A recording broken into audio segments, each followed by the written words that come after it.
Hello friends, how are you? Gina Scalpone here. I got my little sidekick Vinny.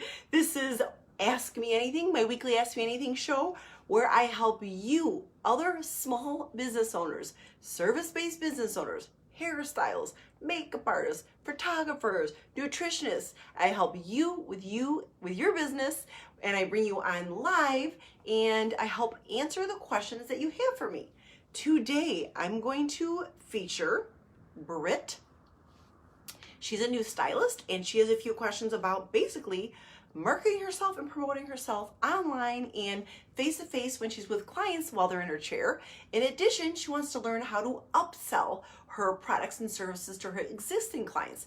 Basically, she wants to fill up her books. She wants to make more money. She wants to provide more services, more products to her existing clients, and then build up her books and be a happy, busy stylist. So I'm going to wait just a moment for her to come on here live, and I'm going to just share with you what her questions are. So this is what she said to me. This is what she'd like help with. Gina, I post on social. I have my Instagram linked to my hair page on Facebook. I'm using hashtags, tagging people, and my shop. I've handed out countless business cards. I don't really have a way to upsell, I don't think, but honestly, I feel like none of it is working. Can you help me?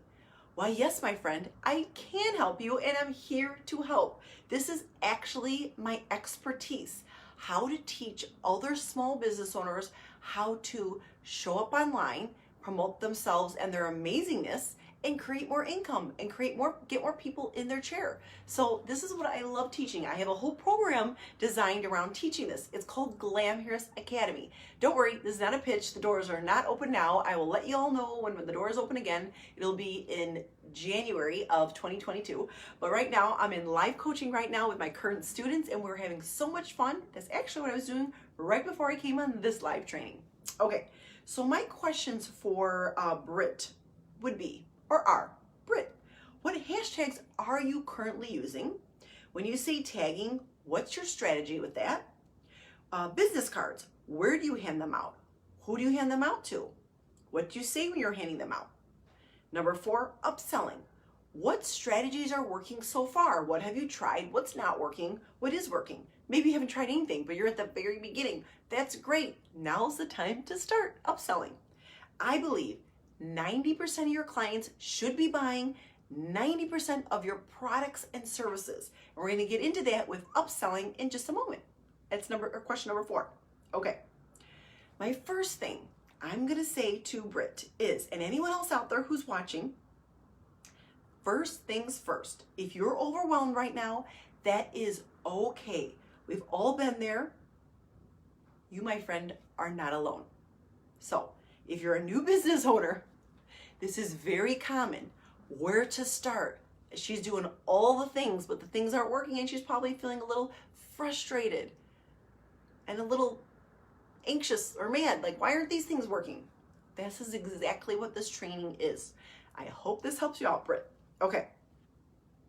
Now that we've said that, let's talk about tactical things to take steps to get more clients in your chair, Britt. Number 1, hashtags and ICA, ideal customer avatar, or ideal client. You can call it whatever you want. In general, this is the general rule of thumb. You first need to identify who your ICA is, ideal customer avatar or ideal client. Then you use hashtags she would use on social to attract her. So let's back that up for a moment.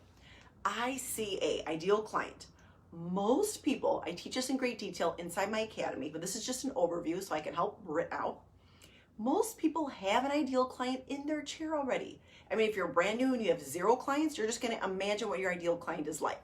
But let's say you have that one client that you adore. She's your ideal client. She doesn't hesitate when you say, we should cut bangs. You should try this hairspray. She respects your opinion. You like being around her. She likes being around you. You like having her as a client.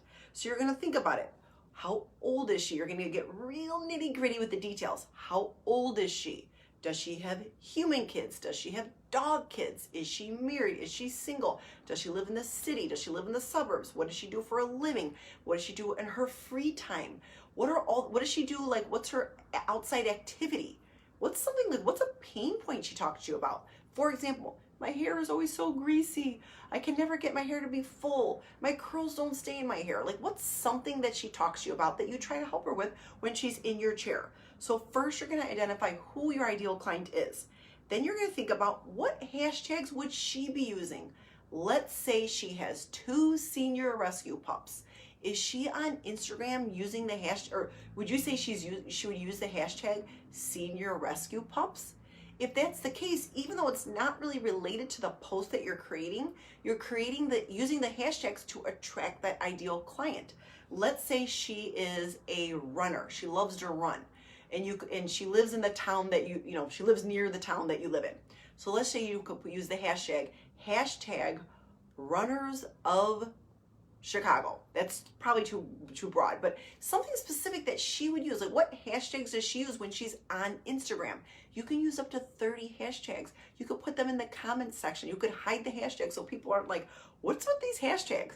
And you want to make sure you use hashtags with under 500,000 views. Otherwise, your stuff gets lost in the crowd. So that's a general rule of thumb regarding hashtags and your ideal client when you're online. In regards to hashtags, you only want to use them on Instagram. They're not really relevant on Facebook. So just keep that in mind. Number 2, tagging. I would add client feedback to the post. Get some testimonials, have a strategy. What is your tagging strategy? What do you do? Is it random? Like, what's the strategy? We don't want to be random. We want to work smarter, not harder, so you're not feeling overwhelmed, so you can build up your books and feel really good about your business, Britt. Okay. Here's an example of how you could do it. Here's a strategy, just a suggestion. Try it on for size if you want, my friend. So every Monday you post a testimonial and tag a client. So you're getting testimonials from your clients, or you already have some. You're going to use a picture of them. If you don't have one, just put a picture of yourself or something else that's related to their feedback. You can even use celebrities' hair. I often recommend this to students in my program. Most of us have pictures of our clients' hair that we want to reference in a post, but if you don't, let's say you're talking about keratin treatments. I've done this on my own accounts. I'll talk about keratin treatments. I'm like, oh, I know so-and-so, this celebrity, gets keratin treatments, and I'll use a picture of her, and I'll reference her having a keratin treatment. So every Monday, you're going to post about testimonials, and you're going to tag that client. Every Wednesday, you're going to post about your color clients or your color services.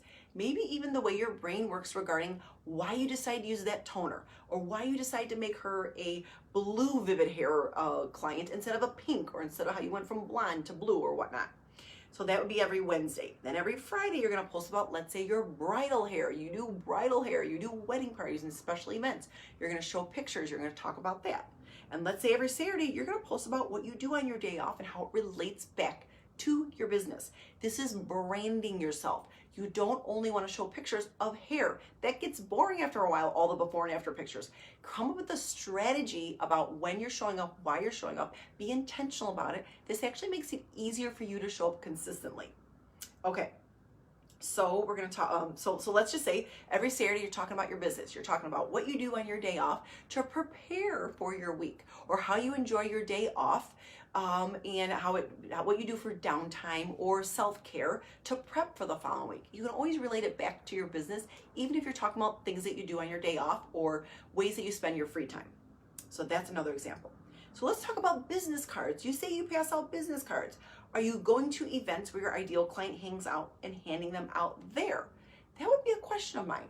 Now, Britt, if you're here, let me know. I'm going to bring you on camera. So, business cards.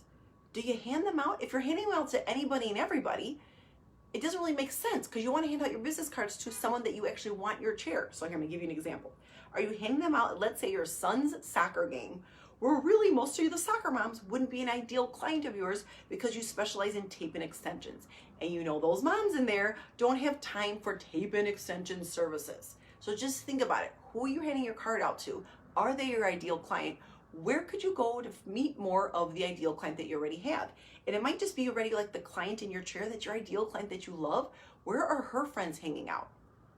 Where are they at? What accounts do they follow? Like, try to find more of them. Okay, again, so that's what you want to keep in mind when you're handing out your business cards. And let's talk about upselling for a moment. I teach this in great detail inside my program, Glamhairus Academy, but here's an overview. I talked about this in last week's Ask Me Anything in great detail, but I'm going to give you an overview. This is exactly how you do it. We're planning ahead here, strategizing and being organized. We're not closing our eyes and throwing spaghetti against the wall. We're coming up with a strategy, we're being organized, and we're planning. You're going to look at your week ahead. What clients are on your books that could benefit from another service or product that you offer? Make a little note.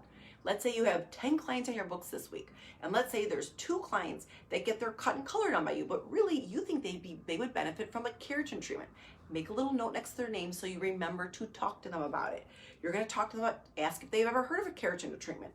Have they ever tried it? Would they be interested in getting more information about it? Just talk about the actual thing that you sell. Or if it's like product and you have products, like you have like a merchandise section at the salon, walk them up to the actual, where all the products are, and say, this is the shampoo I was telling you about.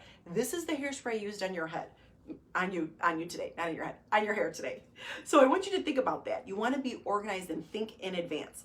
And then when they leave your chair, also you could say is, oh, I actually have a video about keratin treatments or more information on my website or whatever. Can I share it with you? So you want to make sure you're touching all the points. You're talking to them in your chair, you're sharing more information, you're showing them the product, and then you're going to say, hey, can I tag you in another post? Can I share a YouTube link? Can I share more information about it with you? So then they're thinking about it when they're not in your chair.